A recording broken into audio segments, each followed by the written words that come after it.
భారతదేశం మధ్యవర్తి పాత్ర పోషించడం సాధ్యమవుతుందా? ఇరాన్కి అమెరికాకి మధ్య ఒక దళారీలాగా పాకిస్తాన్ ఎంచుకుంది అమెరికా.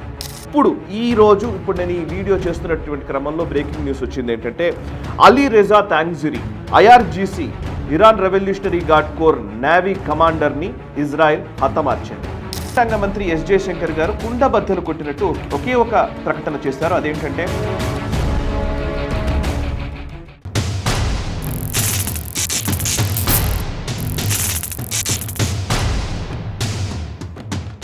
నమస్తే, welcome to right angle.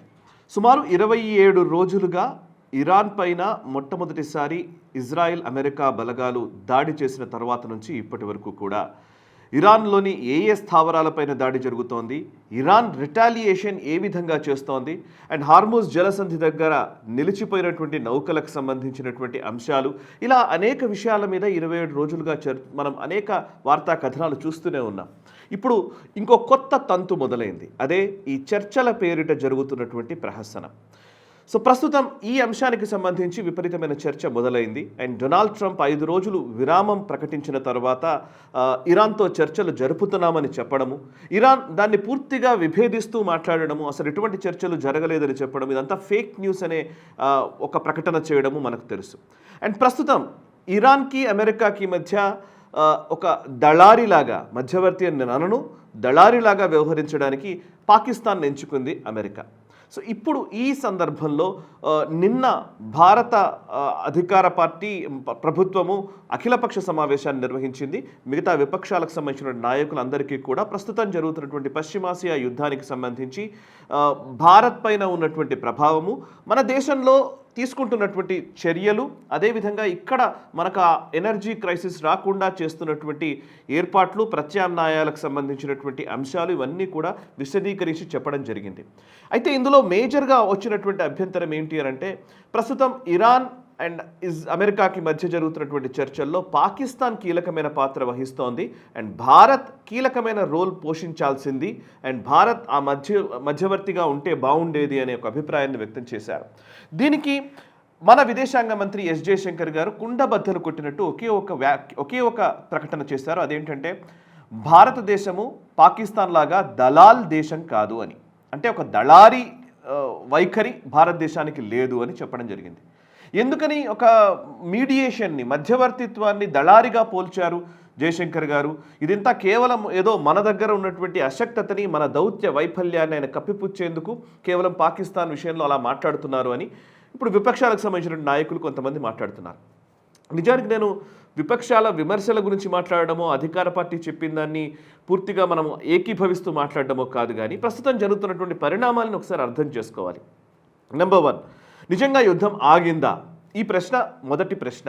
And రెండవది, యుద్ధం ఆగింది అని అనుకుంటే గనక, ఒకవేళ నిజంగానే ఒక శాంతిపూర్వకమైనటువంటి పరిస్థితి తీసుకురావడానికి భారత్ గనక మధ్యవర్తి పాత్ర పోషించగలిగితే బాగుండేది అని అందరూ అంటున్నారు. కానీ నిజానికి గతంలో మధ్యవర్తులుగా ఉన్నటువంటి దేశాలు ఇప్పుడే పరిస్థితిలో ఉన్నాయి.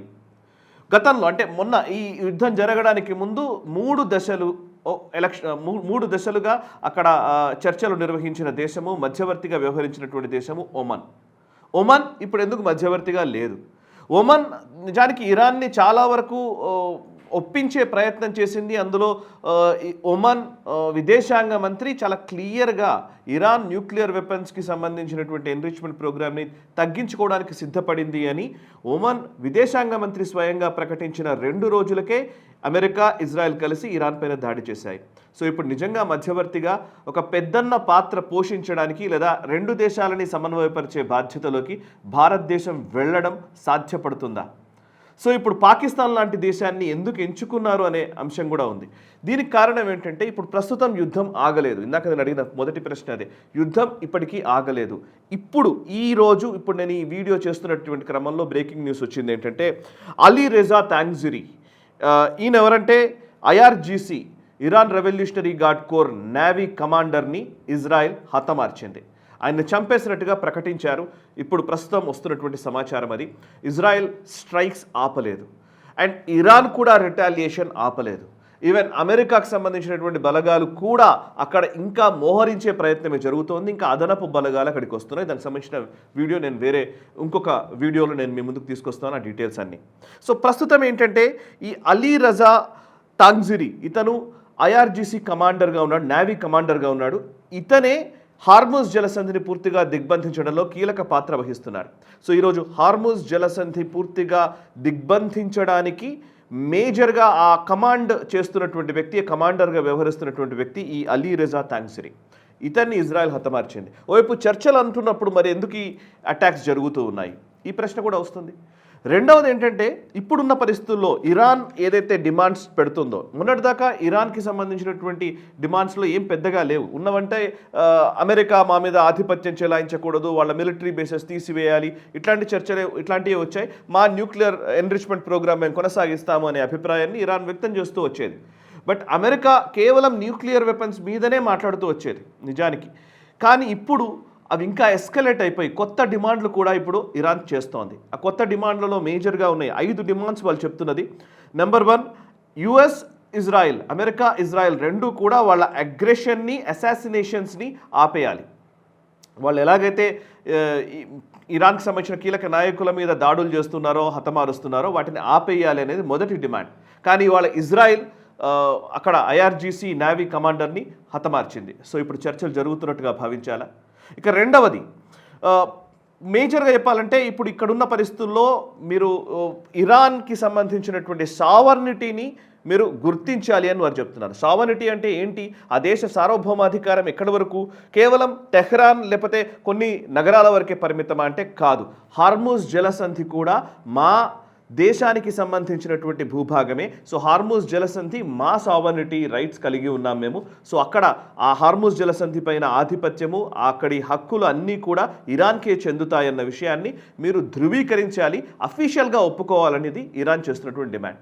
మరి ఇప్పుడు హార్ముజ్ని ఇరాన్కి అప్పచెప్తే పూర్తిగా ఇరాన్దే అని మనం ఒకవేళ అమెరికా కనుక ఒప్పుకునే పరిస్థితి ఉంటుందా? ఒకవేళ ఒప్పుకుంటే వెస్టర్న్ కంట్రీస్కి సంబంధించిన నేవల్ అక్కడికి సంబంధించినటువంటి ఆయిల్ వెజల్స్ అవన్నీ బయటకు రావాలంటే మళ్ళీ ఇరాన్ పర్మిషన్ తీసుకోవాలనే ప్రశ్న కూడా వస్తుంది. ఇక మూడవ అంశం, ప్రస్తుతం ఉన్న పరిస్థితుల్లో ఈ టైంలో clear and guaranteed compensation for losses and damages అని ఇరాన్ అడుగుతోంది. ఇరాన్ పైన జరిగినటువంటి విధ్వంసానికి వాళ్ళ అనేక ఇన్ఫ్రాస్ట్రక్చర్ మొత్తం ధ్వంసం చేశారు. వాళ్ళకు జరిగినటువంటి నష్టాన్ని పూర్తిగా అమెరికా భరించాలి. దానికి సంబంధించిన నష్టం ఎంత జరిగిందో అవన్నీ కూడా కాంపెన్సేట్ చేయాలని అడుగుతున్నారు. మరి ఆ నిధులన్నీ ఇవ్వగలుగుతుంది అమెరికా?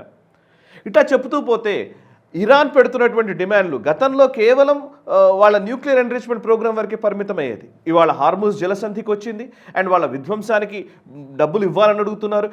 ఇంకొక డిమాండ్ కూడా ఉంది.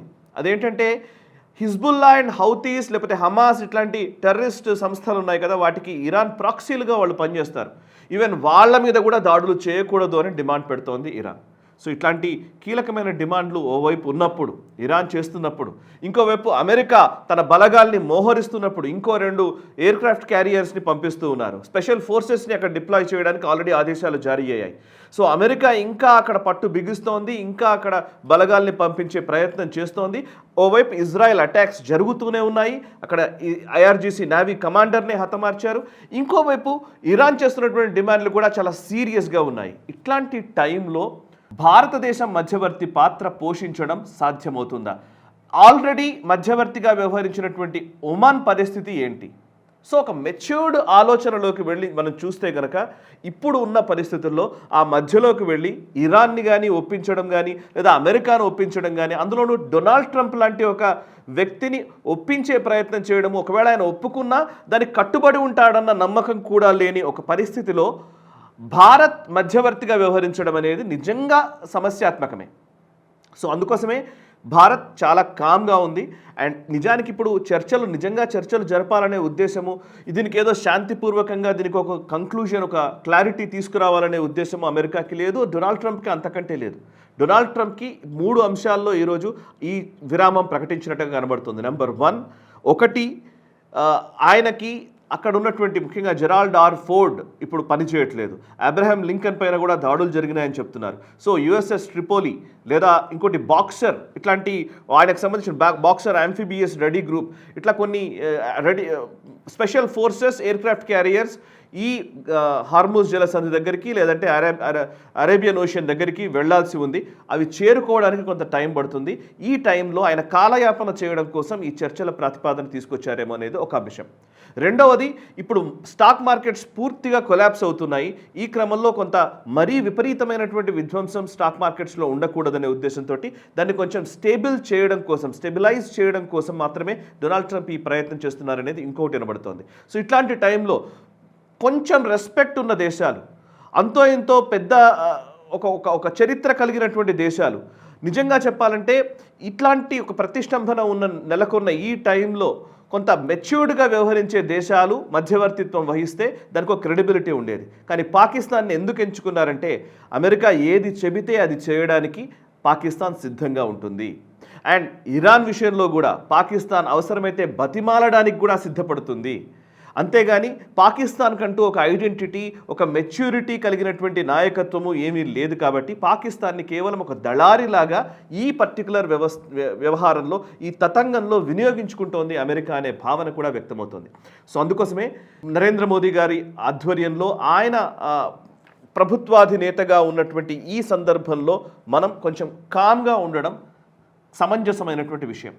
ఏది ఏమైనా మొత్తానికి హార్మూజ్ జలసంధి దగ్గర మన నౌకలు కూడా నిలిచిపోయాయి కాబట్టి దానికి సంబంధించి ఆల్రెడీ మనకు క్లారిటీ వచ్చింది. ఇరాన్ నుంచి ఒక అష్యూరెన్స్ వచ్చింది. అదేంటంటే ఇరాన్కి స్నేహపూరితంగా వ్యవహరిస్తున్నటువంటి దేశాలు, స్నేహ సంబంధాలు కలిగినటువంటి వాళ్ళ ఫ్రెండ్లీ నేషన్స్ జాబితాలో భారత్ని కూడా చేర్చారు. రష్యా, చైనా, అదేవిధంగా పాకిస్తాన్, ఇరాక్ సరసన ఇప్పుడు భారత్ని కూడా చేర్చుకున్నాయి. సో మిగతా దేశాలన్నీ కూడా ఇప్పుడు పాకిస్తాన్ అయితే ఇజ్రాయెల్కి పూర్తి వ్యతిరేకంగానే వాళ్ళ వ్యవహార శైలి ఉంటుంది కాబట్టి, ఇస్లామిక్ దేశం కాబట్టి దాన్ని పక్కన పెట్టాలి. బట్ రష్యా, చైనాలు పూర్తిగా అమెరికాకు విరుద్ధమైన ధోరణిలో కలిగి ఉన్నాయి. సో రష్యా, చైనాలకు అదేవిధంగా భారత్కి కూడా హార్మూజ్ జలసంధి నుంచి వాళ్ళ షిప్స్కి ఎటువంటి ప్రాబ్లము ఉండదు, వాటిని అడ్డుకోబోము అని ఇరాన్ చాలా క్లియర్గా చెప్పినట్టుగా తెలుస్తోంది. ఏది ఏమైనా ఇరాన్, అమెరికా మధ్య జరుగుతున్నటువంటి యుద్ధము, ఇజ్రాయెల్ చేస్తున్నటువంటి దాడులు, ఇరాన్ చేస్తున్నటువంటి ప్రతి దాడులు, గల్ఫ్ దేశాల్లో ఉన్నటువంటి పరిస్థితులు, వీటన్నింటినీ దృష్టిలో ఉంచుకొని మన ప్రయోజనాలన్నీ పరిరక్షించుకోవడమే ధ్యేయంగా భారత ప్రభుత్వం పనిచేస్తోంది. తదనుగుణంగానే మన ఆయిల్ షిప్మెంట్స్ని మనం బయటకు తీసుకురావడము అండ్ గల్ఫ్ దేశాల్లో ఉన్నటువంటి మన పౌరుల భద్రత చాలా కీలకము, అదేవిధంగా మన ఎకానమీ మనకు ముఖ్యము. వీటిని మాత్రమే బేరీజు వేసుకొని భారత ప్రభుత్వం ఆచితూచి వ్యవహరిస్తోంది. సో దీన్ని అర్థం చేసుకోవాల్సిన బాధ్యత మనందరిపైన ఉంది. ఈ వీడియో నచ్చితే లైక్ చేయండి, 10 మందికి షేర్ చేయండి, కమెంట్స్ ద్వారా మీ అభిప్రాయాలు మాతో పంచుకోండి. మనసా వాచా కర్మణ, దేశహితం కోసం నేషనలిస్ట్ హబ్. ఈ వీడియో మీకు నచ్చినట్టయితే లైక్ చేయండి, 10 మందికి షేర్ చేయండి, అలాగే కామెంట్ల రూపంలో మీ అభిప్రాయాలను మాతో పంచుకోండి. Nationalist hub group of channels ను సబ్స్క్రైబ్ చేసుకుని తెలుగునాట జాతీయవాద జర్నలిజాన్ని ప్రోత్సహించండి. ఈ వీడియో కింద ఉన్న బెల్ ఐకాన్ పై క్లిక్ చేయడం మర్చిపోవద్దు.